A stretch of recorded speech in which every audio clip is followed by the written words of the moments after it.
Depois de a gente ter visto essa equação da conservação da quantidade de movimento angular, agora a gente vai começar a trabalhar um conceito chamado de diagramas de velocidades. Porque a gente viu, basicamente, que para calcular potência ou torque, né, o que a gente precisa aqui de informações é do fluxo de massa e dessas velocidades aqui. Velocidade tangencial do rotor na saída e na entrada, e a componente tangencial da velocidade absoluta do fluido na saída e na entrada. E daí, para isso, a gente vai utilizar o conceito aí de diagramas de velocidade para achar essas velocidades, que com isso a gente consegue achar, por exemplo, qual que é a potência mecânica necessária lá numa bomba para promover uma determinada variação de quantidade de movimento do fluido. Tá? Então, para isso, a gente vai trabalhar aqui com basicamente três velocidades. Duas a gente já viu, uma é a velocidade tangencial do rotor e outra é a velocidade absoluta do fluido. Aqui é só a componente tangencial dessa velocidade absoluta do fluido. E a gente vai trabalhar também com uma outra velocidade, que é o que a gente chama de velocidade relativa. Vocês devem se lembrar um pouquinho lá de física, né? O conceito de velocidade relativa, né? É a velocidade em relação a algum sistema, algum sistema de referência, tá? Então, se eu tenho, por exemplo, um carro aqui com uma determinada velocidade, sei lá, 50 quilômetros por hora, e eu tenho um outro carro que está, por exemplo, na mesma direção, numa velocidade de 60 quilômetros por hora. Essas velocidades é em função de um referencial inercial aqui, né? Alguém de fora vendo o deslocamento desses dois veículos. Agora, qual que é a velocidade desse automóvel B em relação ao automóvel A? Bom, ele está uma velocidade de 10 quilômetros por hora, né? Em relação a esse automóvel A, esse automóvel da B está com uma velocidade de 10 quilômetros por hora. Conceito lá de velocidade relativa, né? Relacionado a alguma outra referência. Aqui a gente vai utilizar isso também. Já que a gente tem um rotor, e esse rotor está em movimento, é muito interessante a gente representar a velocidade do fluido também em relação ao movimento do rotor. Então, a gente vai utilizar aí de uma variável chamada de velocidade relativa para indicar a velocidade relativa do escoamento, a velocidade relativa do fluido, em relação às pás que estão girando, ao rotor que está girando, tá? Então, a gente vai utilizar basicamente três velocidades. O V, sempre que a gente mostrar V, vai ser a velocidade absoluta do fluido, vamos chamar assim, absoluta do fluido, tá? Que é aquele vetor azul que a gente viu na figura aqui, né? Essa é a velocidade absoluta do fluido. Posso decompor ela tranquilamente nas direções normal e tangencial, isso geralmente a gente faz, tá? A gente vai ter uma outra velocidade, que eu vou chamar de VR, que é a velocidade relativa, velocidade relativa. Deixa eu até ver se na figura aqui VR aqui, ó. É a velocidade relativa do fluido, ou seja, a velocidade do fluido em relação às pás girantes, tá? Então, velocidade relativa do fluido. Vou colocar aqui em parênteses, né? Velocidade do escoamento em relação às pás. E eu tenho, por fim, a velocidade dessas pás, desse rotor que está girando. E a velocidade desse rotor, que a gente chama de U, tá? A gente utiliza a letra U para representar ela, é a velocidade do rotor. tá? Velocidade tangencial do rotor.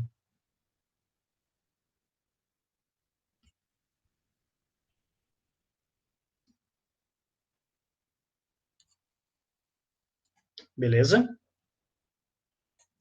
Bom, com isso daqui, a gente vai conseguir construir o que a gente chama de diagrama de velocidades. E aqui tem uma representação, tá? Os diagramas de velocidades. Diagramas de velocidade, tá? Então, o que a gente consegue observar aqui, ó?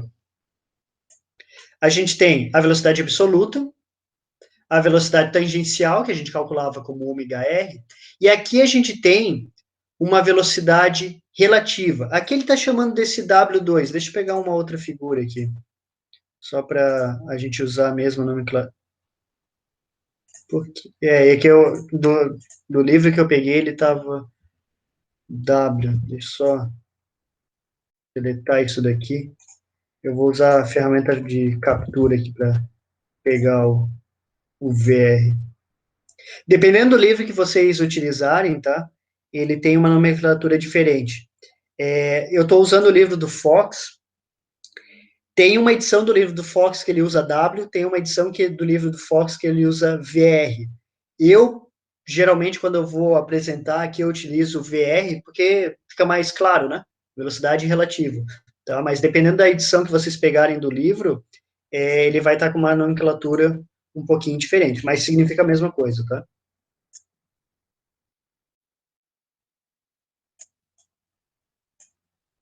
Então tá aqui, ó. Então eu tenho aí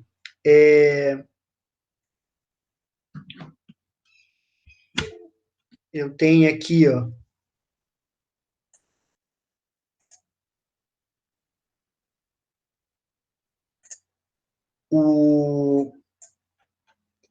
a velocidade absoluta, o V1, a velocidade tangencial, o 1, e a velocidade relativa. Essa velocidade relativa é a velocidade do fluido em relação à componente tangencial do rotor. Tá? Basicamente, se eu somar a componente tangencial do rotor, tá? A velocidade tangencial do rotor e a velocidade relativa, eu tenho a velocidade absoluta. Tá? A velocidade absoluta nada mais é do que uma soma entre a velocidade relativa, tá? Em relação aqui a pá, né? E a velocidade do rotor. E por que a gente usa muito a velocidade relativa? Porque a velocidade relativa, idealmente, ela sempre está alinhada com o ângulo da pá. Tá? Então, aqui, para vocês observarem, eu tenho um desenho de uma pá. Ó. Isso daqui que eu estou passando aqui no mouse é como se eu estivesse representando o desenho de uma pá. Tá? Vou até destacar aqui. Ó.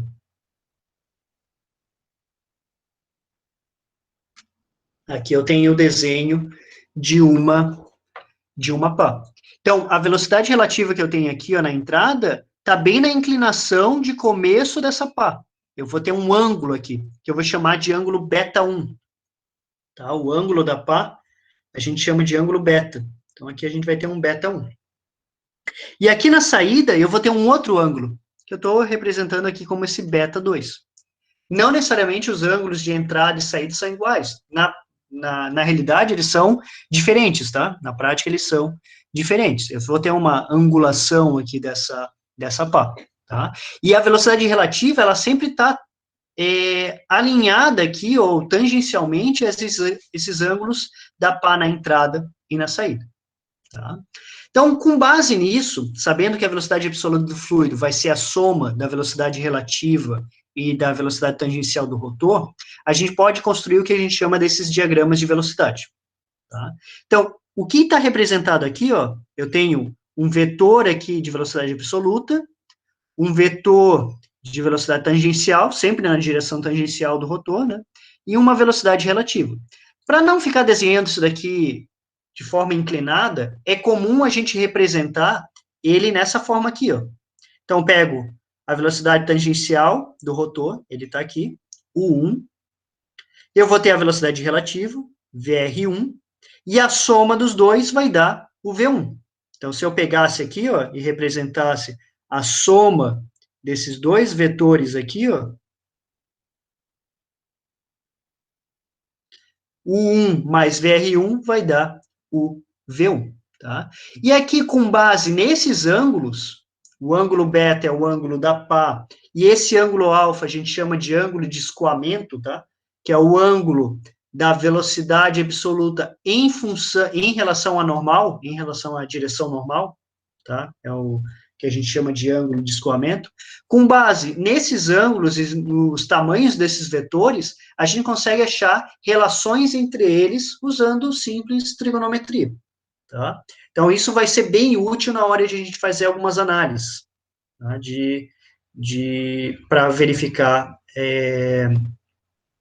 as velocidades, tá? Descobrir as velocidades que faltam para o pro problema, tá?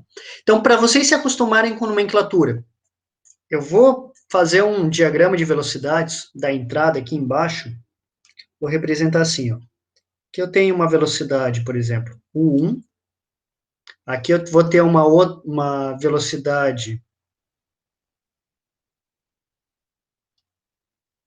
VR1, e a soma dos dois, vamos tentar representar aqui, ó, a soma desses dois vetores vai dar ali a minha velocidade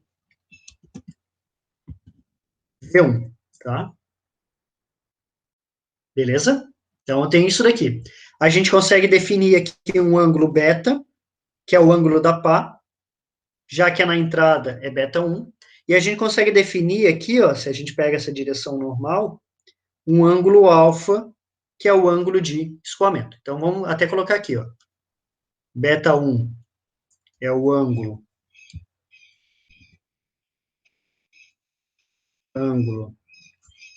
da pá, tá? É o ângulo que a pá está fazendo aqui na entrada, e o alfa, que a gente vai chamar aí de esse alfa 1 aí, é o que a gente chama de ângulo do escoamento. Geralmente é essa nomenclatura que a gente chama. Ângulo do escoamento. É o ângulo entre a velocidade absoluta do fluido e a direção normal. Qualquer um desses vetores, a gente pode decompor eles. Então, por exemplo, isso daqui, ó, eu estou representando isso daqui, é o diagrama de velocidades na entrada.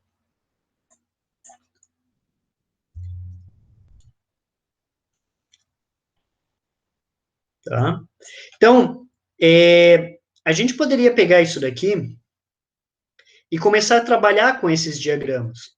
Deixa eu fazer uma análise aqui com vocês, só para vocês visualizarem algumas relações que a gente pode tirar por simples trigonometria desses diagramas.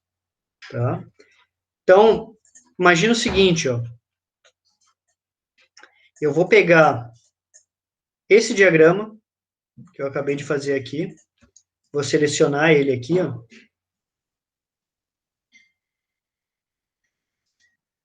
Estou selecionando ele aqui.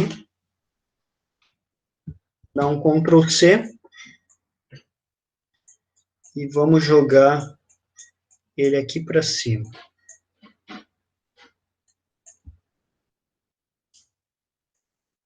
Não sei porque não foi lá para cima, mas sem problema.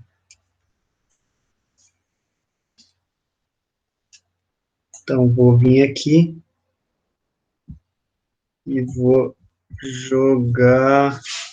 Pô, não vou conseguir jogar lá para cima, será?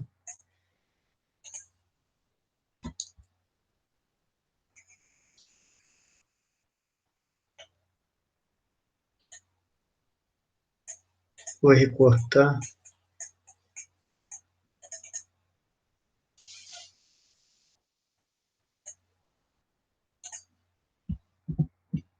Não.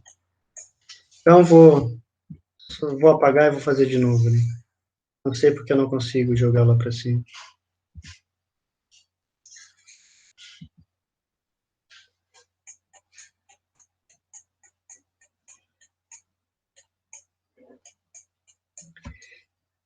Então, fazendo só rapidamente aqui, ó, eu tenho vetor 1, eu tenho vetor VR1, a soma dos dois vai dar o vetor V1, nós temos o ângulo beta1 aqui, e o ângulo alfa1 aqui.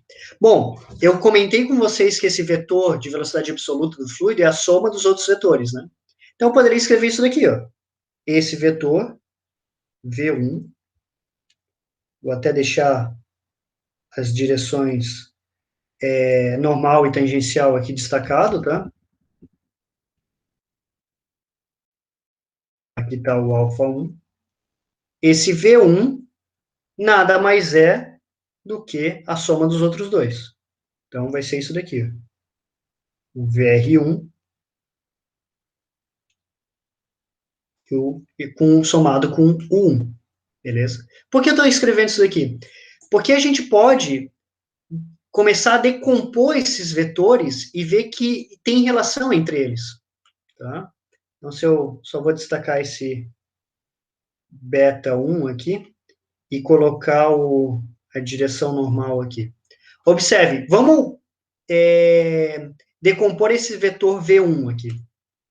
Então, se eu pegar o vetor V1 e decompor ele, eu vou ter uma componente tangencial desse vetor V1, que eu vou chamar de VT1. E eu vou ter uma componente normal desse vetor V1, que eu vou chamar de VN1. Beleza? Mesma coisa eu vou fazer aqui, ó. Vou pegar a velocidade relativa aqui. Vou decompor. Eu vou ter uma componente tangencial aqui, VNR1. O N só para dizer que é normal, tá? Componente normal. E eu vou pegar uma componente tangencial, que eu tenho aqui, VTR1. Tangencial do R1. O 1 já está na direção tangencial, né? Então, não consigo decompor ele na direção normal. Direção normal é 0. Bom, eu sei que isso daqui é igual a isso daqui. O vetor azul é igual à soma desses dois vetores pretos. Ou, os dois vetores verdes é a soma, é igual a esses dois vetores verdes mais esse preto aqui, que é o 1. Então, eu posso analisar o seguinte, ó. Posso dizer que esse VN1 nada mais é do que o VNR1, né? Porque se isso é igual a isso, VN1 tem que ser o VNR1. E o VT1 é o quê? Esse vetor verde. Tem que ser a soma desses vetores que estão na direção tangencial. O 1 está numa direção, VTR1 está na outra. Então, vai ser o 1 menos VTR1. O 1 menos VTR1. Então, eu posso utilizar esses diagramas para ver. VT1 é um dos parâmetros que eu preciso para calcular lá a potência, né? O 2 VT2 menos o 1 VT1 vezes o M ponto. Então, o VT1 é função do quê? Do 1 e do, desculpa aqui, é VTR1. Tá? Como que eu acho esse VTR1? Se eu tiver esse ângulo, bom, se eu tiver esse ângulo e saber o VNR1, que é a mesma coisa que o VN1, eu uso uma relação trigonométrica, né? Tangente de beta 1 é isso daqui sobre isso daqui. Então, às vezes, eu consigo achar utilizando alguma relação trigonométrica. Tá? Então, isso daqui vai nos facilitar bastante para achar essas velocidades e achar a potência, por exemplo. Tá? Então, por isso que é importante, que é interessante essa análise de diagramas de velocidade. Beleza?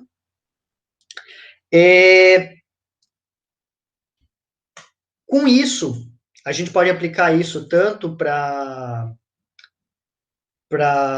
a seção de entrada quanto saída, tá? A gente pode aplicar os dois. E isso daí a gente vai utilizar aí num problema, na sequência, para aprender na prática como a gente utiliza esses diagramas de velocidade.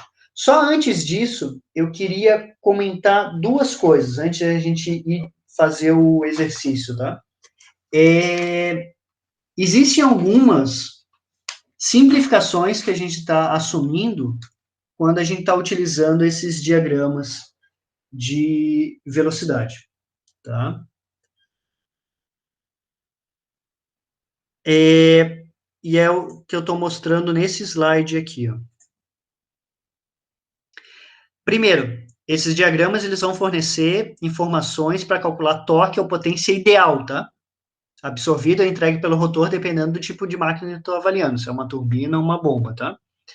Então, já que a gente está vendo análises de um sistema ideal, ele vai nos fornecer informações lá para condições ideais de operação de projeto. Não quer dizer que a máquina sempre vai operar nesse ponto de operação. Geralmente, tu projeta uma máquina para operar num determinado ponto para ter a máxima eficiência, mas a máquina pode ter oscilações, vai, dependendo da demanda, trabalhar em outros pontos, tá? Então, isso daqui a gente está fazendo uma análise para condições ideais no ponto de operação de projeto. E, além disso, a gente está fazendo algumas simplificações. Por exemplo, o torque que a gente está considerando é apenas o torque de eixo. Então, torques devido a forças superficiais, por exemplo, forças de atrito ou forças de pressão que estão atuando ali no rotor, considerando o torque de eixo, que é o principal, né, esses torques secundários, a gente não tá considerando. A gente está considerando sempre os escoamentos de entrada e saída, estão sempre tangenciais às pás.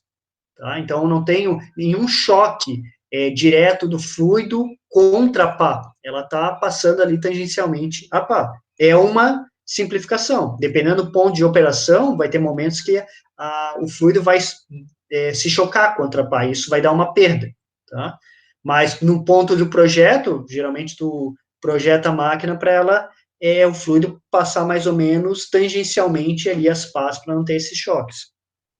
A gente vai considerar escoamentos uniformes na entrada e na saída. Então, a gente está fazendo uma análise ali na entrada, em qualquer ponto na periferia, a gente está considerando que a velocidade está sempre uniforme, né? Não tem entrando mais fluido num lado do rotor do que do outro, né?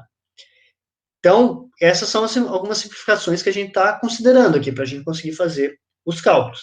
Consequentemente, esses resultados aqui, eles vão nos fornecer o limite superior de desempenho dessas máquinas. Então, por exemplo, eu pego lá uma turbina, vou calcular a potência aqui. Seria a potência máxima que essa turbina ia conseguir gerar.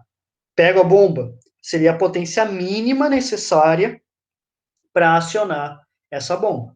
Tá? Então, são limites teóricos aí do sistema. Tá? A gente está fazendo algumas simplificações. Depois a gente vai comparar esses resultados aqui com os resultados que eu tenho na prática aí, nas curvas, por exemplo, pega uma curva de bomba no catálogo fabricante e a gente vai comparar os dois, vai ver que a diferença vai ser devido a alguns desses pontos que eu comentei aqui com vocês. E a gente vai verificar aonde está presente cada parcela, dependendo da vazão lá do sistema. Tá? Mas isso a gente vai ver um pouquinho mais para frente, quando a gente for ver os dados dos fabricantes. Tá? E a outra coisa que eu quero comentar com vocês, tá? Que vai ser importante para o nosso cálculo, a gente poderia até ver durante o exercício, mas eu acho que é interessante a gente verificar, é o seguinte, vai ter momentos que a gente vai ter que calcular o fluxo de massa, né? O fluxo de massa é a integral de ρ v escalar dA, né? Que a gente viu lá na equação da conservação da massa. Isso avaliado lá na superfície de controle. Se vocês olharem aqui, eu tenho situações onde o vetor velocidade e o vetor área não estão alinhados, né?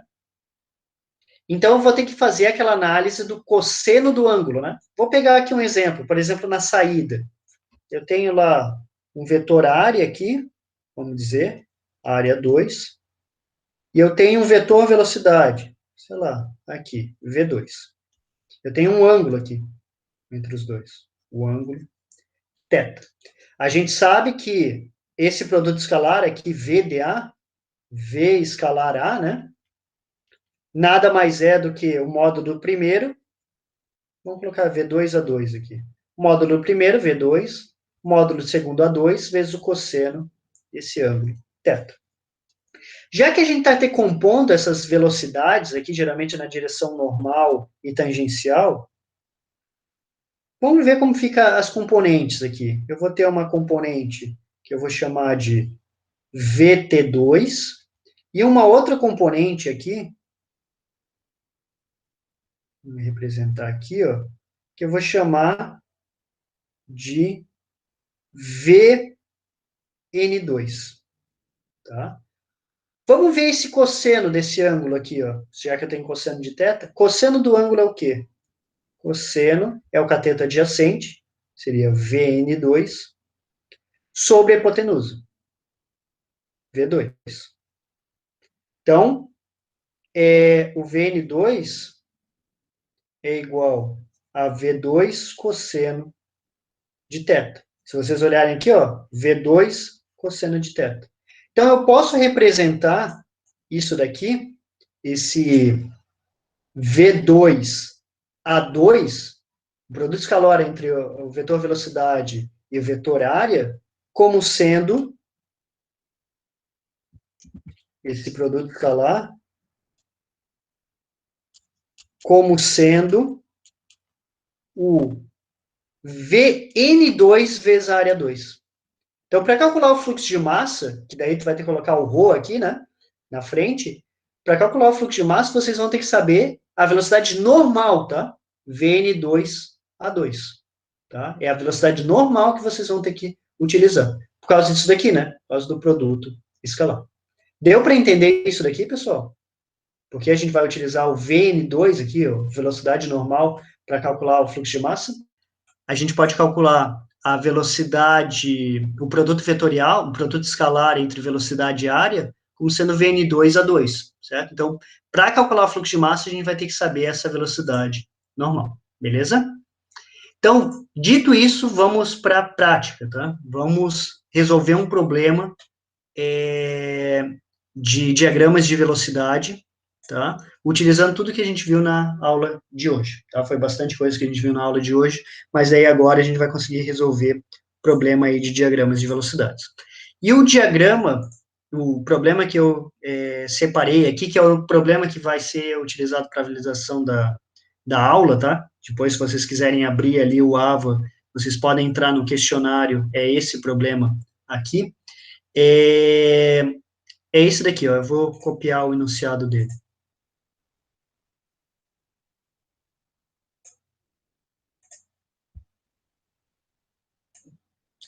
Então, tem o seguinte, ó.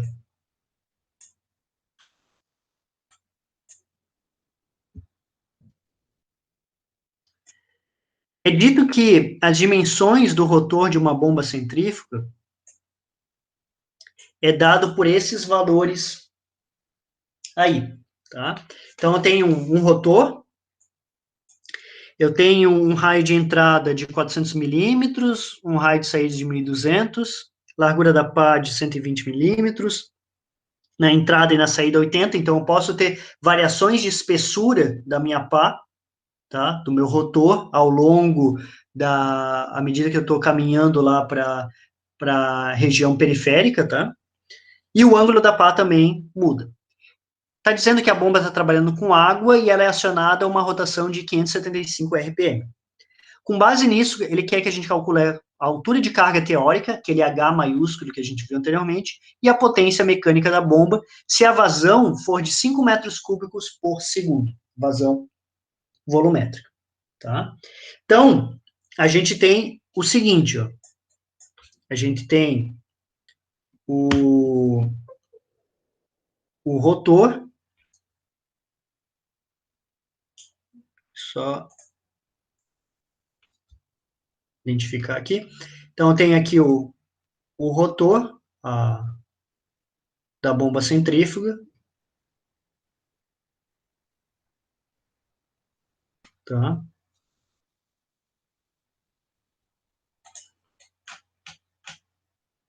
Não vou conseguir deixar ele certinho aqui, mas é só uma representação, tá?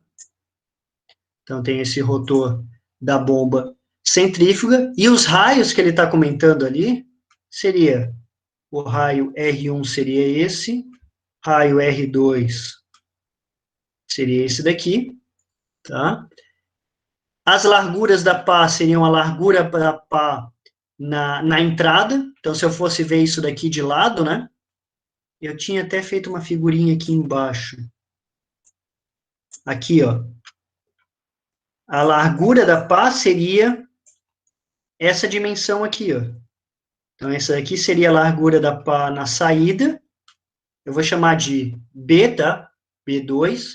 E esse daqui seria a largura da pá na entrada. B1, tá? São as larguras aí da pá na saída e na entrada. Isso daí foi dado também. E o ângulo da pá, que é o beta, né? O ângulo da pá é o beta, beta 1 e beta 2. Beleza? A gente quer calcular a altura de carga teórica e potência mecânica. Bom, o que, que é cada um deles, né? Como que qual equação a gente utilizava? Potência mecânica era o 2 VT2 menos o 1 VT1 que multiplica o fluxo de massa.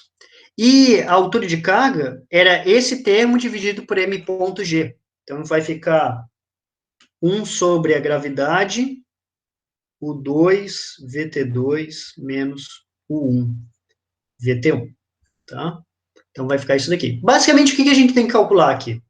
As velocidades, tá? E o m ponto. É isso que a gente vai ter que achar. O m ponto é tranquilo a gente calcular, porque a gente tem vazão volumétrica e a gente sabe o fluido é água. Então a gente sabe a densidade da água, o fluxo de massa vem direto, né? O fluxo de massa vai ser a vazão volumétrica vezes a massa específica. Então a vazão volumétrica ali é 5 metros cúbicos por segundo, a massa específica da água a gente sabe que é 1.000, né? 1.000 quilogramas por metro cúbico. Então a vazão volumétrica é 5.000 quilogramas por segundo, tá? Então, essa daí é a vazão volumétrica. Então, isso daí é tranquilo. Vamos analisar aqui as velocidades. Bom, o 1 e o 2, com as informações que a gente tem, também não é difícil calcular, né? O 1 é ômega 1 R1, o 2 é ômega 2 R2. A gente sabe a rotação, né? Rotação é 575 RPM. Eu só tenho que passar isso daí para radianos por segundo, tá? Para achar a velocidade angular. Então, 575 RPM é como se eu tivesse 575 revoluções por segundo. Vou até colocar aqui, ó, revoluções por minuto, né? E um minuto tem 60 segundos. Eu quero passar isso para radianos por segundo, que é a unidade de velocidade angular. Bom, uma revolução, eu tenho 2 pi radianos, né? Para cada revolução, eu tenho 2 pi radianos. Então, eu tenho 2 pi radianos para cada revolução. Estou colocando as unidades aqui só para a gente verificar. Então, isso daqui, essa unidade vai sair, vai ficar 2 pi radianos por segundo. Aqui. Então, sempre quando eu quiser transformar de RPM para radianos por segundo, é multiplicar por 2 pi e dividir por 60. Tá? Isso é o ômega 1. Se ômega 1 seria isso daqui. Vezes o R1. O raio 1, foi dito ali no enunciado, era de 400 milímetros. Tá? Vou colocar isso daqui em metros.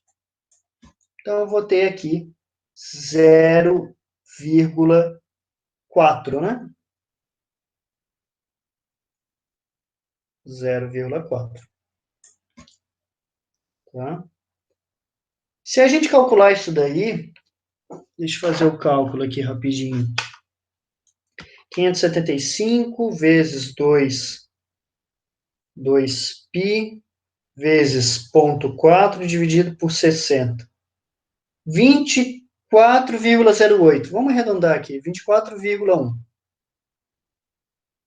24,1 metros por segundo. Esse é o 1. Posso fazer a mesma coisa para achar o 2. Tá? Então, se eu quiser achar aqui o 2, vai ser o ômega 2 vai ser 575 sobre 60 vezes 2π, né? Vezes o raio 2. O raio 2 era 1,2 metros, né? 1,2 metros.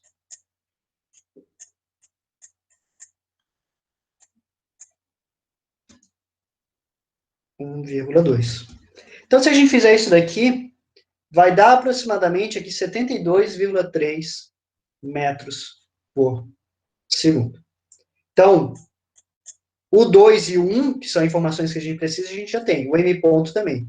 Vamos ter que achar agora o VT1 e o VT2. E daí, para isso, agora a gente vai utilizar os diagramas de velocidade. Tá? Bom, vamos começar pela entrada. Eu vou desenhar aqui o meu diagrama de velocidade. Eu tenho, na entrada, o 1,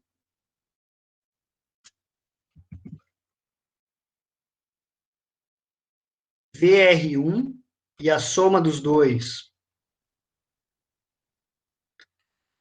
vai dar o V1. Tem um ângulo beta aqui que foi passado, né? Esse beta 1 foi passado para um ângulo de 40 graus na entrada. Tá? Então, beta 1 a gente tem. Bom, o 1 a gente tem. Eu preciso calcular o valor do VT1, né? Eu quero saber o VT1. O VT1 é esse aqui.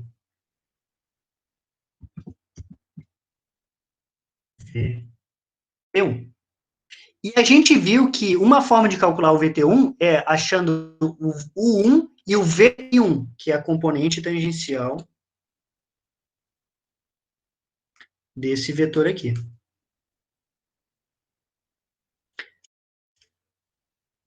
Provavelmente é daí que a gente vai tirar, tá? Porque a gente tem esse ângulo beta aqui, BTR1. Tá? Então a gente tem esse ângulo beta.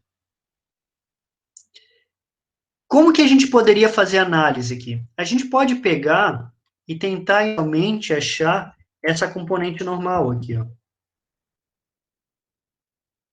Esse VNR1, que é igual ao VN1, né?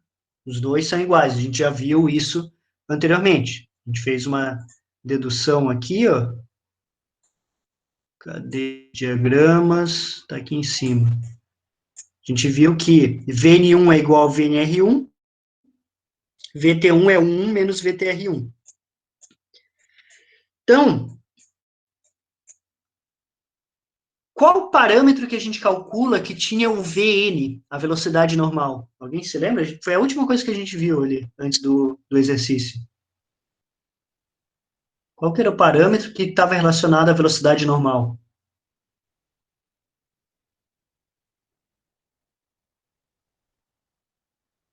Bem, pessoal.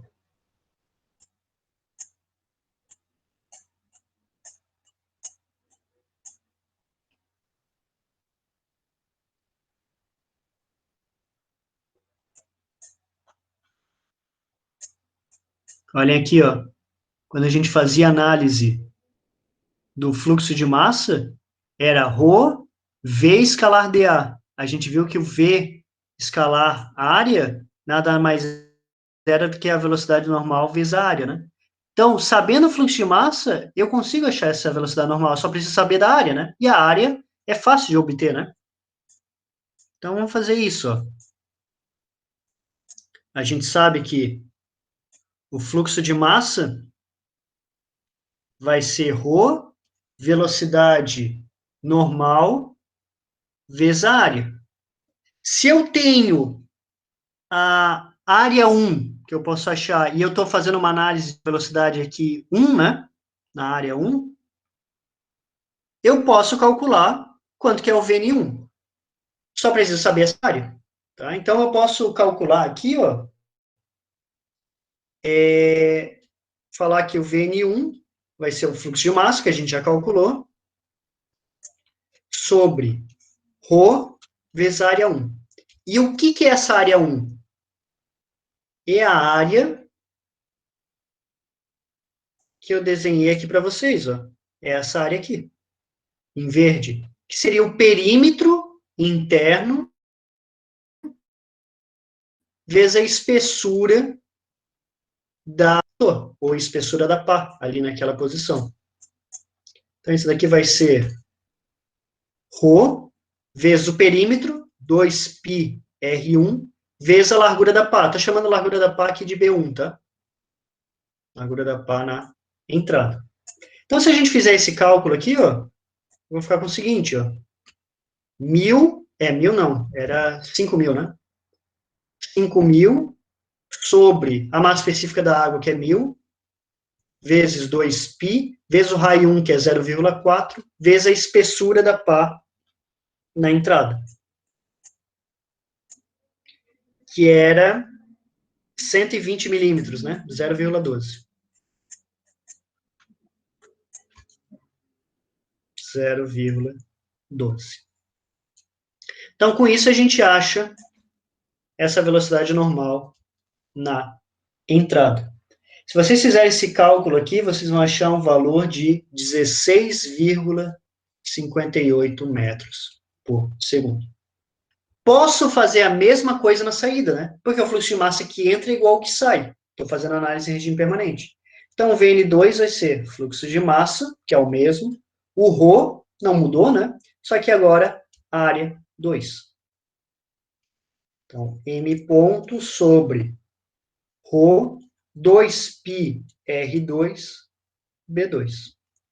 Então, vai ser 5.000, fluxo de massa é o mesmo, massa específica da água é 1.000, vezes 2π, o raio de saída era 1,2 metros, né? E agora a gente tem que pegar a largura na saída. Largura na saída é 80 milímetros. Então, vai ficar 0,08.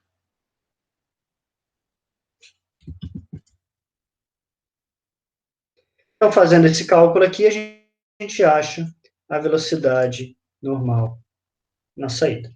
Isso daqui vai ser igual a 8,29, tá? Metros por segundo. Beleza. Sabendo a velocidade normal, agora a gente vai começar a fazer as análises aqui do diagrama de velocidades. Beleza? Para esse diagrama de velocidades, nós vamos fazer o seguinte. Deixa eu pegar aqui.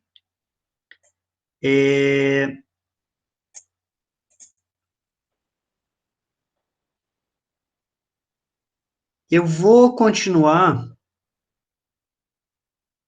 Vamos continuar aqui no lado mesmo. Fazer mais uma divisão aqui.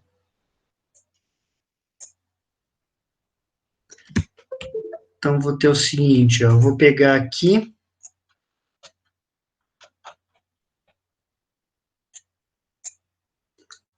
Fazer mais uma divisão aqui.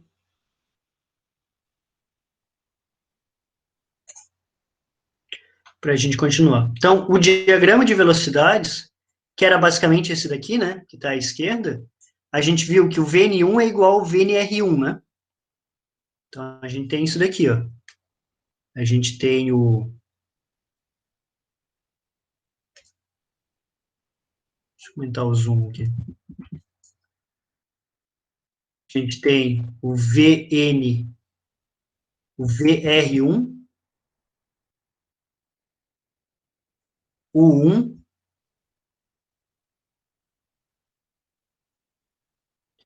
a velocidade absoluta,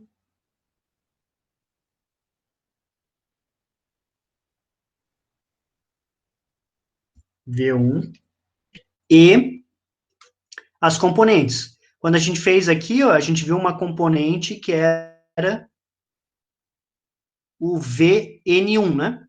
Que é a componente normal do V1, que é o mesmo do VNR1, é a mesma coisa. A gente tinha um outro componente aqui, que era VTR1, certo? E aqui a gente tem um ângulo beta. Bom, VN1 a gente sabe, ângulo beta a gente sabe. A gente quer achar o VTR1 para, no fim das contas, a gente calcular o VT1. Então, a gente vai ficar com o seguinte, ó. Qual que é o parâmetro, a relação trigonométrica que vai associar o VN1 com o VTR1? Esse VN1 é essa altura aqui, né? Então, é cateto oposto sobre cateto adjacente. É tangente, né? Posso colocar assim, ó, tangente de beta 1, aqui é beta 1, né? Tangente de beta 1 vai ser igual a VN1 sobre VTR1. Então, VTR1 é igual a VN1 tangente de beta 1. Então, VN1 aqui era 16,58, né? Que a gente achou. E tangente beta 1 é 40 graus. Esse cálculo aqui, a gente vai achar um valor de 19,76 metros por segundo.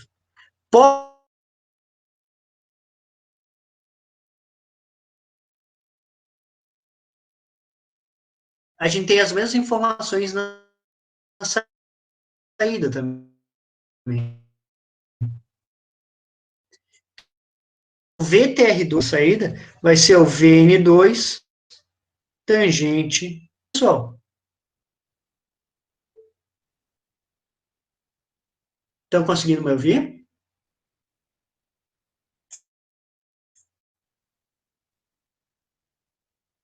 Voltou?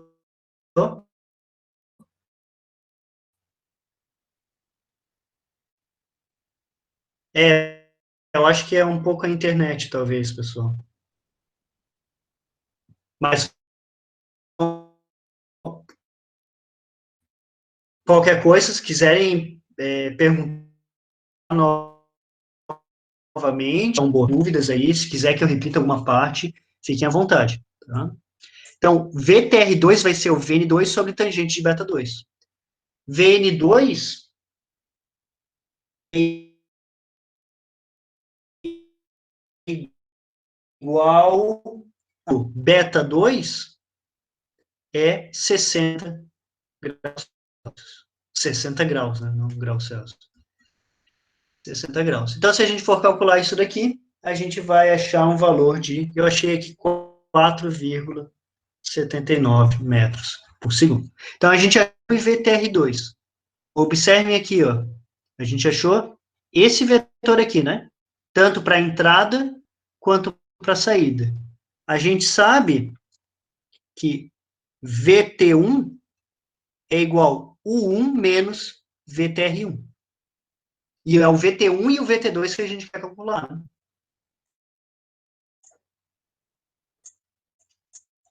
Então, VT1 vai ser U1 menos VTR1, e o VT2 é igual a U2 menos V.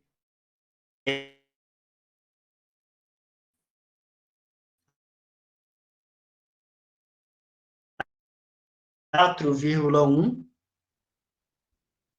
VTR1 19,76, e aqui o U2 tinha dado 72,3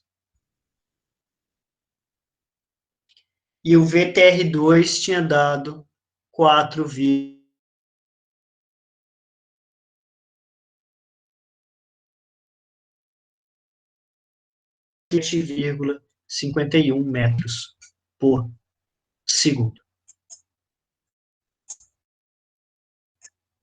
Tá? Eu vou até fechar aqui algumas coisas, pessoal, para ver se... Mas eu acho que é internet mesmo, tá?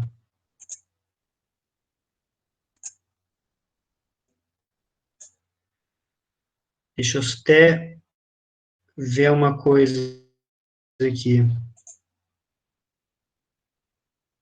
para ver se eu consigo meio, talvez não travar tanto.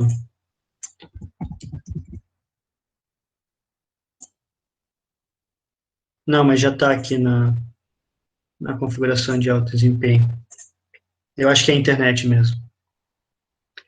Só recapitulando aqui, eu vi que algum pessoal ali está comentando que estava travando um pouco. O que, que a gente fez? Desenhou o diagrama de velocidade, tá?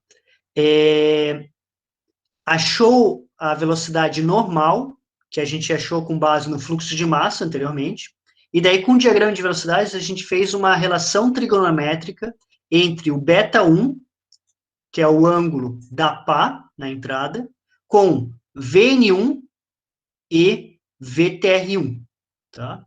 Se a gente for ver aqui, tangente de beta 1 é o cateto oposto, que é essa altura, que é o Vn1, que a gente calculou pelo fluxo de massa, sobre o cateto adjacente, que é o VTR1.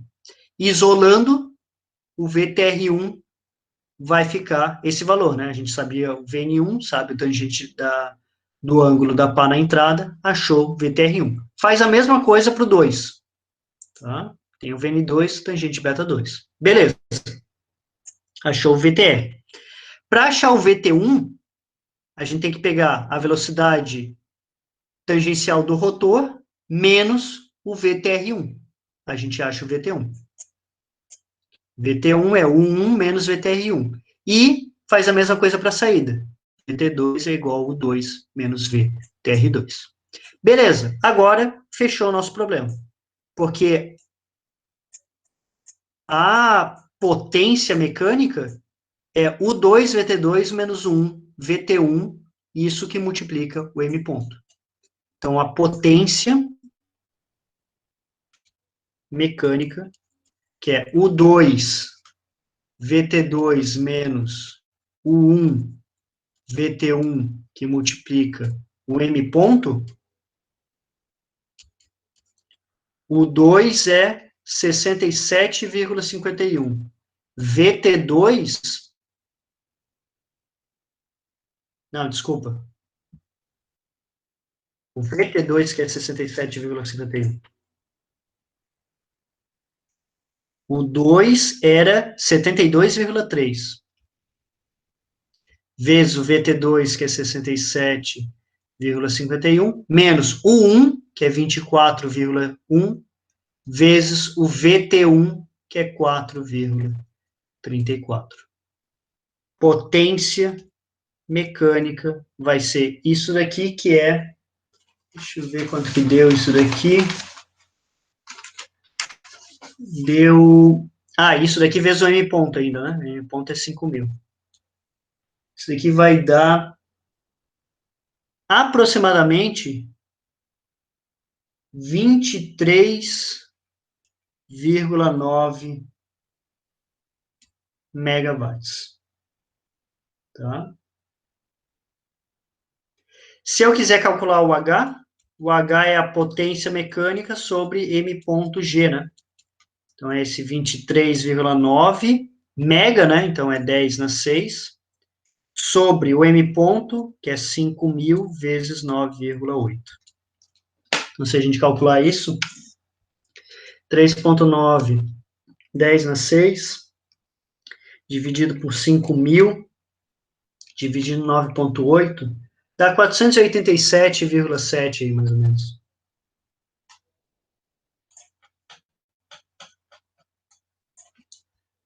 487,7 metros. Beleza? Sei que está travando um pouquinho ali, pessoal, mas deu para acompanhar aqui mais ou menos o desenvolvimento? Tem algum ponto que vocês querem que eu repasse? A gente pode voltar aqui sem problema. Agora foi de boa? Beleza. Tá? Então, basicamente aqui, a gente constrói esses diagramas de velocidade para tentar relacionar uma velocidade com a outra, tá? Então, cada problema vai ser diferente, tá? Às vezes a gente tem que achar uma relação trigonométrica, às vezes a outra, mas a ideia do problema é sempre assim, construir os diagramas de velocidade para tentar representar uma velocidade em função da outra. Às vezes tu tem uma das informações, tu constrói o diagrama para achar a outra. Essa é a base para tu começar a fazer dimensionamentos de rotores, porque a gente vai ver um pouquinho mais para frente que essas potências dependem muito dos ângulos, né? Então, dependendo do ângulo que tu tem, tu vai ter potências diferentes, tá? Para um determinado fluxo de massa. A gente calculou ali potência mecânica, que é a potência que eu tenho lá no eixo, tá? Só que na prática, a potência que vai, por exemplo, se eu pego uma bomba, eu tenho uma potência ali mecânica, mas a potência que vai para o fluido não é a mesma, né? Porque eu tenho perdas ali no meio do caminho, nessa transferência de energia da parte mecânica pro fluido, para a água, tá? A potência que eu vou ter mesmo na água é o que a gente chama de potência hidráulica, certo? Então, devido ali aos efeitos viscosos, a desvios de direção de escoamento, eu tenho perdas ali que vão dar uma diferença entre a potência mecânica e a potência hidráulica. Tá, então, se a gente sabe que a gente tem essas perdas, como que a gente poderia calcular a potência hidráulica, por exemplo, numa bomba ou numa turbina? Tu vai ter que fazer medições do fluido que está entrando e do fluido que está saindo do equipamento. Então, por exemplo, teria que pegar lá informações de energia do fluido que está entrando na bomba e que está saindo da bomba. A potência hidráulica seria uma análise da energia que eu tenho na saída da bomba, menos a energia que está na entrada da bomba, né? Porque a bomba serve para fornecer energia para o fluido. Então, na saída, ele vai ter mais energia do que na entrada. Então, se a gente quiser calcular a potência hidráulica, por exemplo, de uma bomba, a gente calcula basicamente por essa equação aqui, ó. É o fluxo de massa, que nada mais é do que a massa específica vezes a vazão volumétrica, né? Que eu estou chamando vazão de volumétrica desse Q, tá? Esse Q maiúsculo aqui. O Q aqui é a vazão volumétrica. Então, vai ser o fluxo de massa, né? Que é a massa específica vezes a vazão volumétrica, vezes a gravidade, vezes a altura de carga, tá? Que é essa altura teórica aqui, né? O quanto de energia eu estou fornecendo para o fluido. E como eu calculo essa altura teórica? Eu tenho que fazer medições de pressão, de velocidade e uma cota na descarga da bomba e na sucção da bomba, na saída da bomba e na entrada da bomba. Então, essa altura aqui, basicamente, vai ser a diferença da energia que eu tenho na descarga, que aqui a gente está escrevendo em função na unidade de metros, tá? Isso daqui está na unidade de metros. É P sobre ρg, a energia de pressão, V quadrado sobre 2G, que está relacionado à energia cinética, e o Z, que está relacionado à energia potencial, na descarga e na sucção. De forma geral, as variações de altura aqui na entrada e na saída da bomba praticamente não vão influenciar em nada, né? Então, basicamente, é função desses dois termos. E se eu tiver tubulações de entrada e de saída iguais na bomba, a tubulação de sucção e descarga forem iguais, não tem variação também de energia cinética, né? Então, esse termo também importaria. Mas a gente vai ver depois, na hora de fazer análise de sistemas, que é comum, é recomendado até, eu ter variações de diâmetro, tá? O diâmetro na descarga não é o mesmo diâmetro da sucção. Geralmente eu pego na sucção um diâmetro maior para ter velocidades menores de escoamento para evitar problemas de cavitação, tá? De muitas perdas de pressão, perda de carga ali na sucção. Isso a gente vai ver um pouquinho mais para frente, tá? Mas se as diferenças de tubulação ali não forem tão grandes, as variações de velocidade também não vão ser tão significativas, e daí a maior diferença que eu vou ter vai ser devido à pressão. Tá? Tem alguns autores até que vocês podem pegar algumas referências que às vezes eles pegam lá direto o ΔP sobre ρg aqui, substituem aqui m ponto vezes ΔP sobre ρ. Eu vou ter aqui ΔP sobre ρg, né? A gravidade vai cortar, vai ficar m ponto ΔP sobre ρ, porque ele está desprezando as variações de energia cinética e potencial. Mas aqui vamos pegar o termo completo, tá? Porque eu posso ter uma pequena variação aqui também. Então, como eu calculo essa potência hidráulica, tem que fazer medições lá na saída da bomba e na entrada da bomba. E como eu calculo a eficiência dessa bomba? Bom, o que é eficiência? É o que tu quer pelo que tu consome, né? Numa bomba, o que tu quer é a potência hidráulica, tu quer a energia de pressão, a energia do fluido. Então, a eficiência da bomba vai ser a potência hidráulica, que vai ser esse M.GHP. O P aqui vem de pump, tá? Bomba em inglês. Sobre a potência mecânica. Qual que é a potência mecânica? É aquela que a gente calculou ali pelo diagrama de velocidades, que é a velocidade angular vezes o torque, né?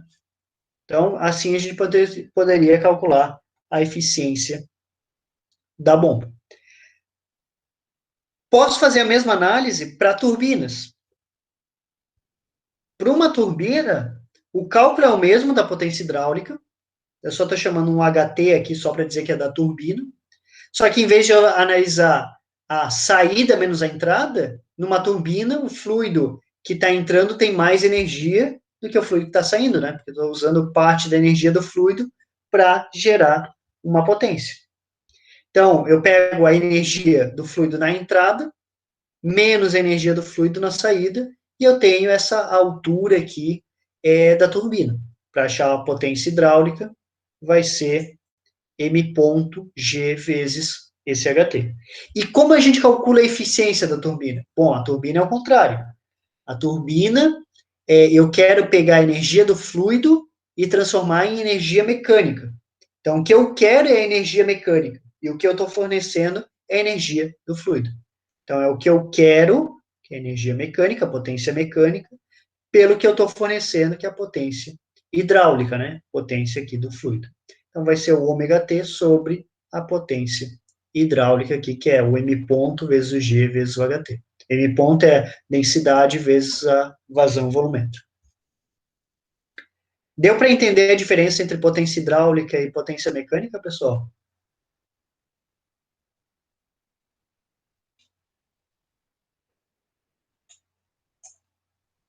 Beleza? Então, quando a gente quiser fazer análise de eficiência, a gente vai continuar utilizando o diagrama de velocidade para achar a potência mecânica, mas daí a gente tem que comparar com a potência hidráulica, tá? Para saber qual que é essa eficiência, beleza? E é assim que se faz mesmo, tá?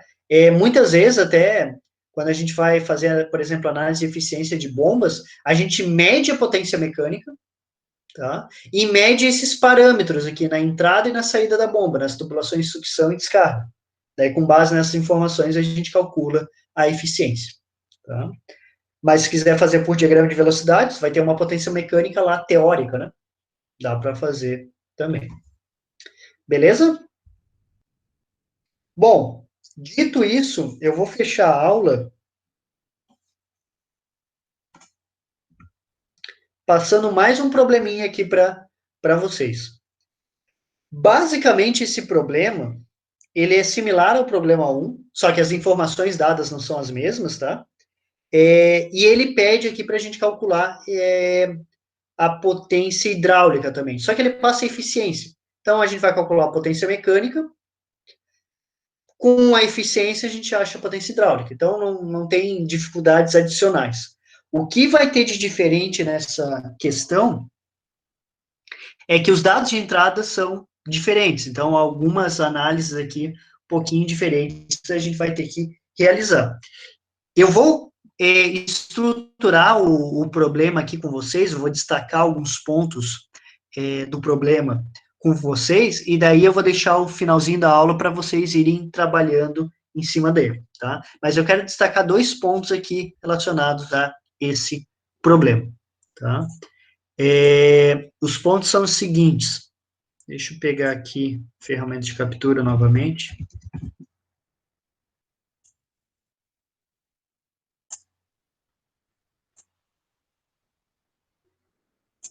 E eu vou colocar aqui no whiteboard.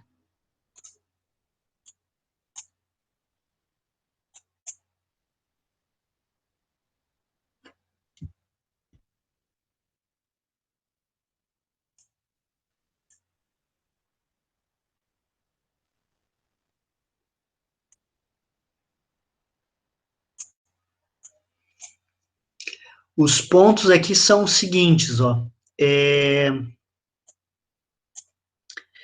Eu tenho informações, é uma bomba centrífuga, tá? Eu tenho informações de raio na entrada e na saída, largura da pá na entrada e na saída, só que o ângulo da pá só tem na saída.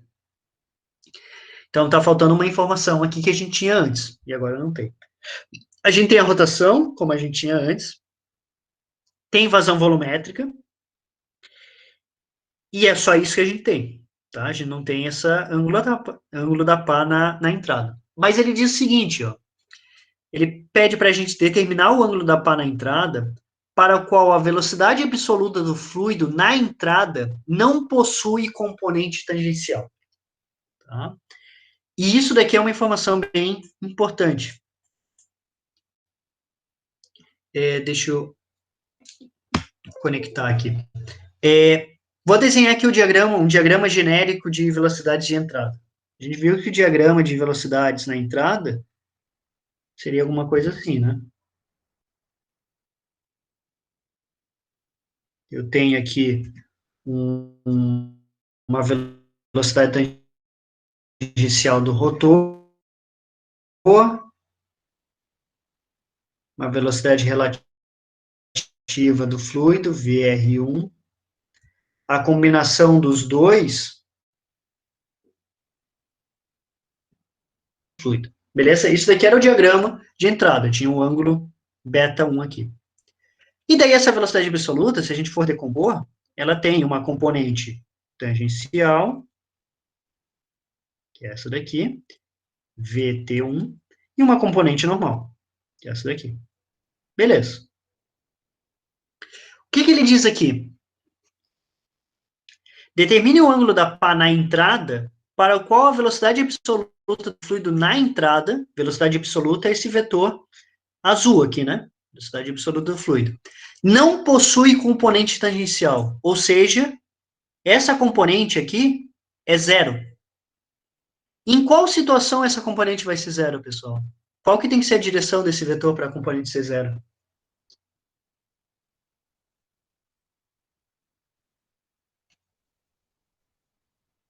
Vai ter que estar ali a 90 graus, né? Tem que estar na direção normal, vai ter que estar ali na vertical. Então, o que, que isso me mostra? Que, na realidade, o meu diagrama de velocidades na entrada não é assim. Ele vai ser alguma coisa assim, ó. Eu vou ter a minha velocidade de entrada, V1. Eu vou ter aqui o 1, e eu vou ter aqui o VR1, tá? Então, meu diagrama de velocidades na entrada, isso é na entrada, a saída não vai ser assim, mas na entrada vai ser isso daqui, ó. E daí, se a gente for ver as nossas relações, a gente vai observar que, se eu for fazer a decomposição aqui do VR1,